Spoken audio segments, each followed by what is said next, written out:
Hello everyone, Vagabond here. Today we are exploring Yakutsk, known as the coldest city on earth. In this video, I will show you what life is like in such extreme cold. We'll walk around Yakutsk, check out prices for things like fuel and food, and even take a look at the insides out of permafrost. We'll also learn about Yakut culture, hear what the Yakut language sounds like, try some Yakut food, and discover more about mammoths and other ancient animals, the remains of which are still found in the ice of Yakutia. And of course, we'll chat with some locals to hear about their experiences living in the world's coldest city. Watch the video till the very end and enjoy the journey. First steps into minus 40 degrees Celsius. Feels not bad at all.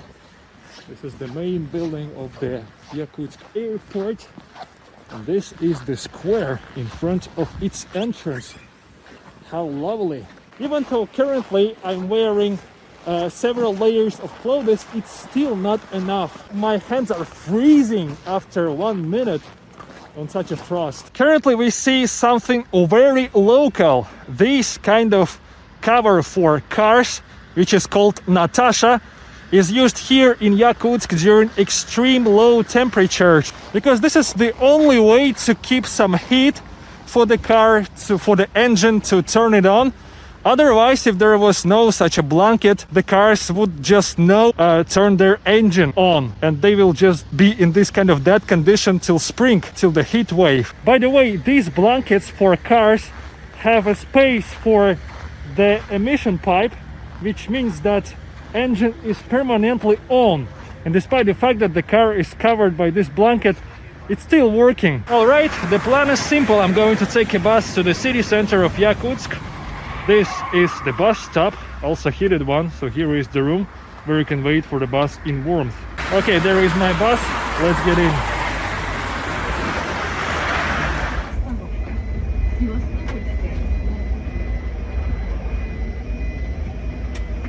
This was a bad idea to try to film in the bus because it was overcrowded. This is morning rush hour. A lot of people go to work to the central districts of Yakutsk. Anyway, I made it to the very center of Yakutsk. Look how beautiful it is. Soft morning colors of very cold morning. The coldest in my life so far, but not the coldest that this region has experienced. The coldest temperature that was recorded in Yakutsk was minus 64 degrees Celsius. Look, Natasha, is a serious thing here. It's not a joke.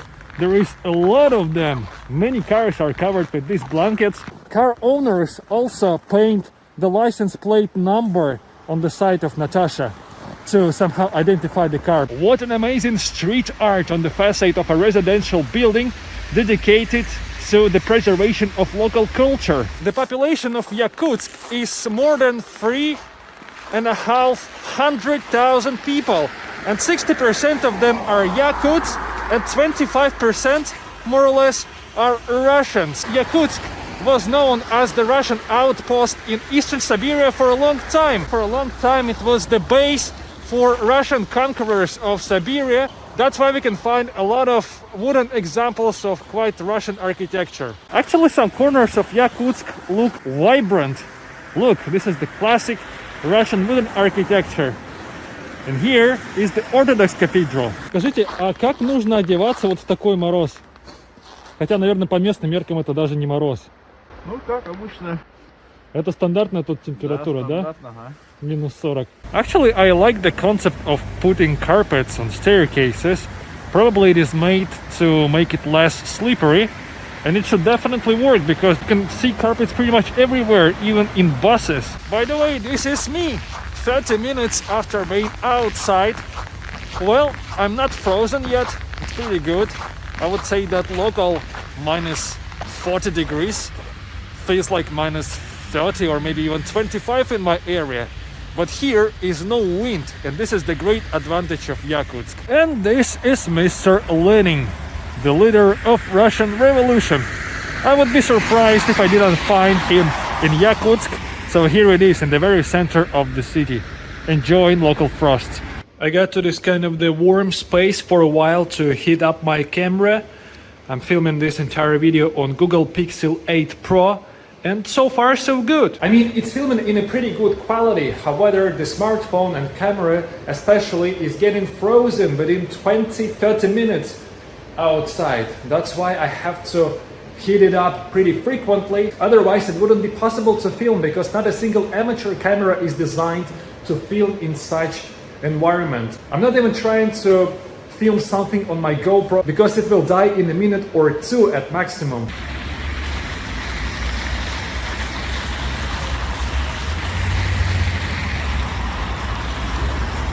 By the way, Yakut language is widely spoken in Yakutia, especially in rural areas. And due to the fact that a lot of people move from their villages to Yakutsk as the biggest city, it's also increasing its popularity here in the major city of the Republic. Look at this layer of engine protection on local buses. They have a layer of insulation, probably to prevent the engine from being frozen or something. Due to the fact that Yakutsk stays on permafrost, all of the pipelines are located on ground. They create this kind of arches and tunnels above the roads. If you dig all of these pipes underground, permafrost will start melting and the entire city will turn into one huge swamp. This layer of mixed ice and snow on trees and different constructions looks so beautiful. There is such a patriotic street art. Apparently this one is devoted to the jubileum of the war veteran. Interesting detail. While the majority of KFC restaurants in Russia were rebranded and now they are called differently, apparently Colonel Sanders decided to avoid sanctions in frozen Yakutia, because here we have an opportunity to visit the original KFC without any kind of rebranding. That's what I'm telling you. This is the original KFC, the classic eating room, same menu. Let's choose something out of burgers maybe. By the way, the prices in local KFC are approximately 30% higher than in the mainland of the country, but still quite affordable. Oh, by the way, you cannot choose any language here aside from Russian. Alright, this is my order. I ordered bites in teriyaki sauce, here it is, and classic twister. Should be okay. All in all, 558 rubles. Talking about architecture in Yakutsk, it's pretty diverse. There is a lot of high-rises that look more or less similar to the ones that you can find in any Russian city. So like 9 to 10 story blocks of flats. However, the majority of them look newer than ones in other Russian cities. And also there is quite a lot of new residential areas, because Yakutsk experiences the influx of people living in villages. Those who lived in villages, they moved to the city, and therefore they construct new real estate. The fact that there is quite a lot of new construction, it's quite a marker. I mean, like, this is the marker of perspective. So people move here to Yakutsk, its population increases, and that probably contributes to the economical growth of this area. Another marker of the economical activity in the city is the presence of some well-known brands. For example, there are KFC and Burger Kings in Yakutsk. And now it's high time to visit one of the most remarkable places in Yakutsk. It's open air market. So apparently on this open air market we can find some local food, especially fish. Not just the fish which was caught in nearby lakes and rivers. There are also some animals. For example, these are rabbits. Here are some berries as well. Я хотел спросить, а клубника, она тепличная или привозная? Now it's time to check grocery prices in Yakutsk. 1.5 liters of drinkable water, 110 rubles. Wow, they do have original Coca-Cola and Fanta here, and it costs pretty moderately, just 90 rubles per 0.5. This is Chinese Coke. Classic Heinz ketchup, 140 rubles. Beef can, 250 rubles. Pasta, 130. Different kinds of cooking oil from 120 to 168. Here we come to fruits and vegetables. fresh bananas, 290 rubles per kilogram. Lemons from South Africa, by the way, 380. Well, looks pretty reasonable. Apples, 270. Seta costs 64 rubles per kilogram. Chinese carrot, by the way, 160 per kilo. While these are cherry tomatoes, 419 rubles. And also the cucumbers from Kazakhstan, 630. Cabbage, 84 rubles per kilogram. Twice cheaper than in Chukotka, by the way. 200 per 1 bar of milk. One loaf of bread costs 60 rubles. Just found some grilled chicken, 640 rubles per 1 kilogram. So this price is mentioned for 100 grams. Different kinds of cheese. Well, starting from 800 and up to 1,300 probably per kilogram. So here is the situation with eggs, 157 rubles per 10 eggs. Milk, depending on the fat rate, from 104 to 116. But they also have a pretty fat one, 4%, 132. 1 kilogram of sugar, 89 rubles. 1 kilo rice, oh, not 1 kilo, 800 grams, 124 rubles. 800 grams of buckwheat, 81 ruble. I haven't really explored the job market in Yakutsk, so there are two potential jobs in Yakutsk. The one of a janitor, another one is for the cleaner. So the salaries are between 40 to 50,000 rubles per month. This is what happens to some houses that were built on permafrost. The soil underneath is so weak and it just turns into swamp, and it also damaged the foundation of this building. Such an epic wooden barrack, isn't it? It says glory to Russia. I'm not sure if it's inhabited or not, to be honest. Some windows are open there. Well, possibly it's still inhabited. And now let's switch the location by taking the bus.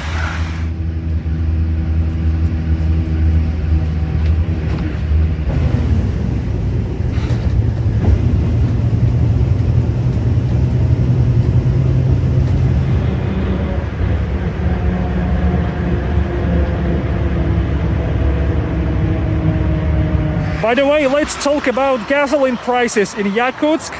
They are higher than in European part of Russia. Gasoline number 92 costs 64.5 rubles against 50 rubles in European part of the country. And now I'd like to show you one peculiar location in Yakutsk.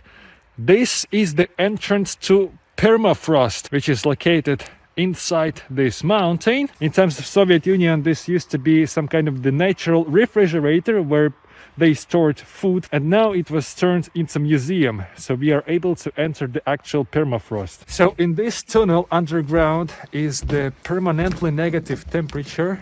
It never changes, neither in summer nor in winter. So currently here is warmer than outside, and due to the fact that temperature in this tunnel never changes, these statues can also exist permanently. Despite the fact that the focus of this museum is this kind of ice statues, it's still a unique opportunity to be inside permafrost. There is certainly the most interesting room, because here we can enjoy the bones of ancient animals found inside Yakutian permafrost. Look, this must be the head of mammoth. Here is the tusk of mammoth. This is the fragment of the skull of a primitive bison. Bones, parts of the skeleton, jaw tooth of a woolly mammoth. Let me show you the panoramic view on the western outskirts of Yakutsk. Here we can see that quite significant part of the city is built up with private houses. However, on the horizon, so closer to the airport and city center, we can see multi-story blocks of flats. There are hundreds of these kind of wooden barracks. They are age-old. They have almost no infrastructure facilities. Look, there is the toilet cabin. It's located right on the street. Considering that temperatures here can easily reach minus 50 degrees Celsius, how can people survive here? Well, I hope we can find somebody to talk about it. Вот эти дома деревянные, они полностью Вот здесь заселены? живут 3 семьи. Одни уезжают, приезжают, я не знаю. А там, по-моему, 2 или 3. А какие тут условия? Тут банально даже водопровод есть? Да ничего здесь нет. А туалет? Туалет вот. Уличный? Только они ходят не в туалет, а рядом с ним. Ну, зная, какие здесь холодные зимы, тут зимой вообще как внутри? Но у меня вот отопление сейчас в данном случае вообще не работает. Мне приходится выносить воду, батареи прогнать, чтобы на 2 часа хватило. А потом опять будет холодно. Всего сходил вот туда вот, есть вот эти дома. Посмотри, там все, трасса вся открыта. Тут вообще так, если бы я вот с соседом осенью забила бы дверь, тут бы так все и было, вообще дверей не было. Yes. Я вот тут ходил, то есть дома сносили, вот окна собирал, все, чтобы ставить, тут ничего не было. Но в целом вот этот район, его можно считать криминальным? Да, зимой нет, а летом да. Я дома спал, у меня в коридоре был включен вентилятор, ну, чтобы прохладно было. Я проснулся, вентилятора нет. Вынес плитку эту СВЧ печь, ну, переделать хотел, все, ее нет. С Азии приезжают, вот они нормальные, никогда не буянят, ничего, а вот это местное, это, Но они тоже в таких домах живут. да, вот снимают, здесь снимают, Снимают. А сколько, например, тут стоит съем квартиры? 17, Без учета коммунальных платежей. да. А если еще их посчитать зимой, например? 17 тысяч за жилье, и Ну плюс свет, и вода, вынос мусора, Ну вот сколько это в ну, коммунальных? это больше 20 выходит, А, в общей сложности. да? То есть. Ага. Понял. Так что даже пенсии не хватает.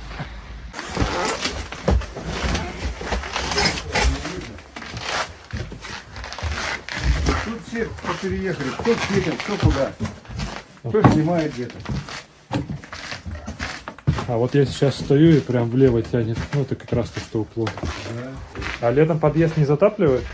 да, заливает. Ну вот, где ты заходишь, там всегда вода стоит. То есть вот уровень первого этажа. Да.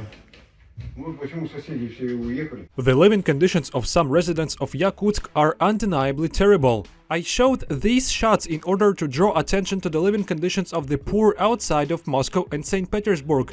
Although in major cities not everything is as sweet as it might seem at first glance.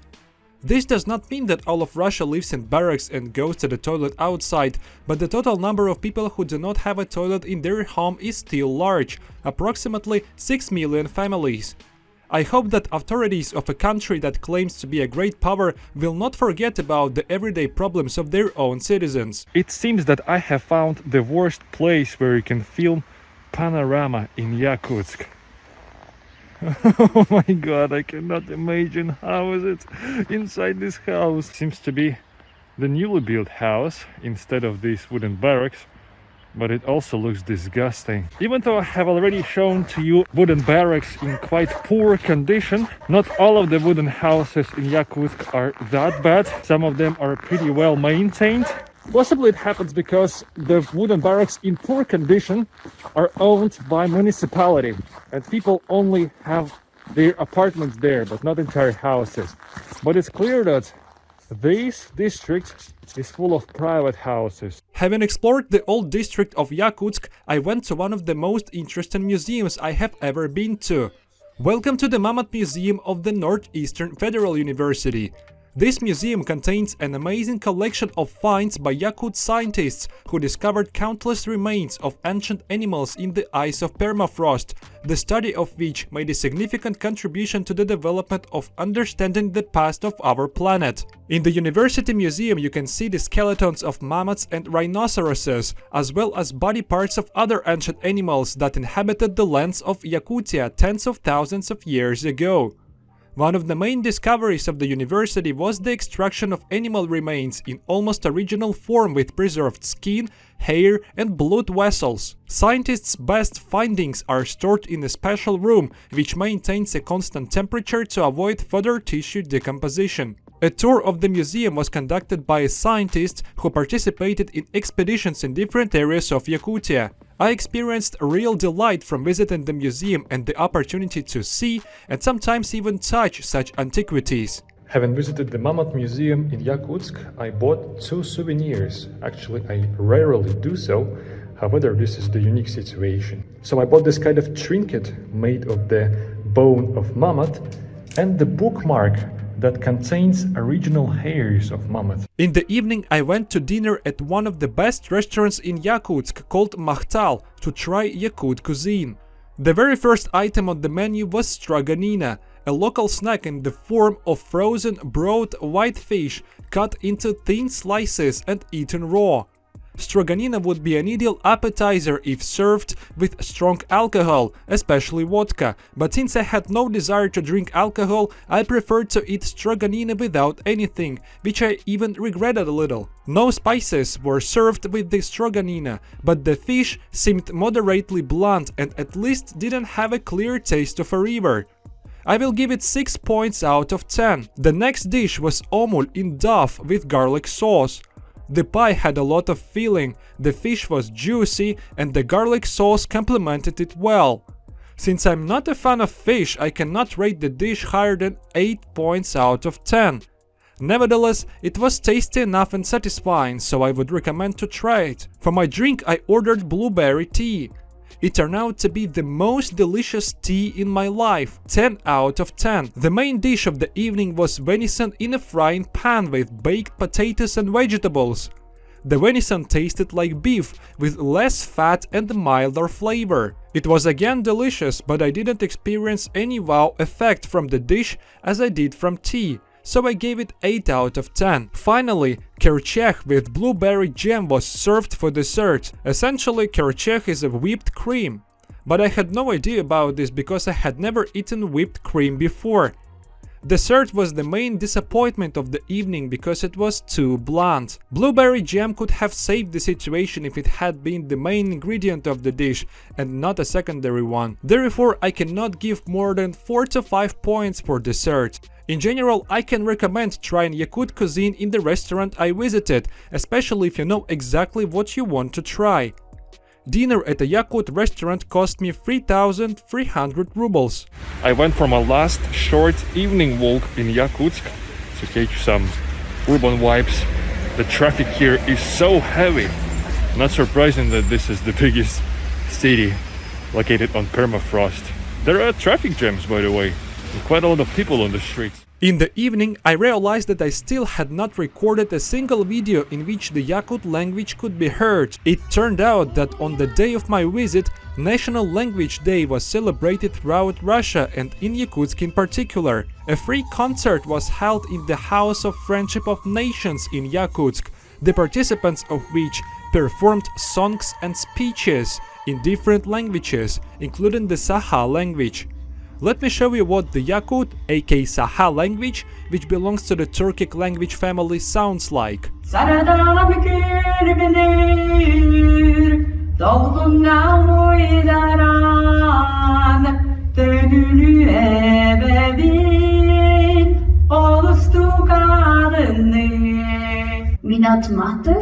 Minatum Prati. Minatum Maxim, Minatum Adler. Ohne Beginn Belegungsdobot.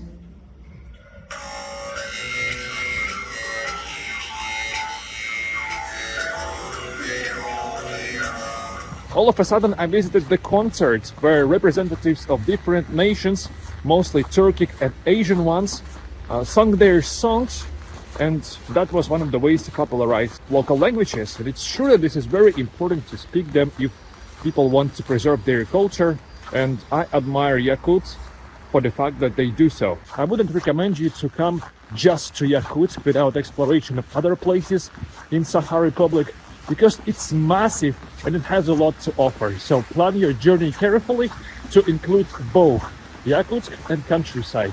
I decided not to go to Omicron, to the pole of cold, because I just don't have a desire. It's already almost spring and I wouldn't experience such freezing, very cold temperatures like -50, -60.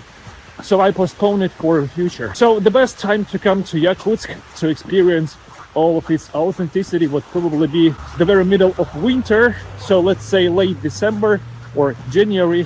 In this case, you will experience severe frost that occur even here in Yakutsk. That would be the end of this video. Thank you guys for watching it.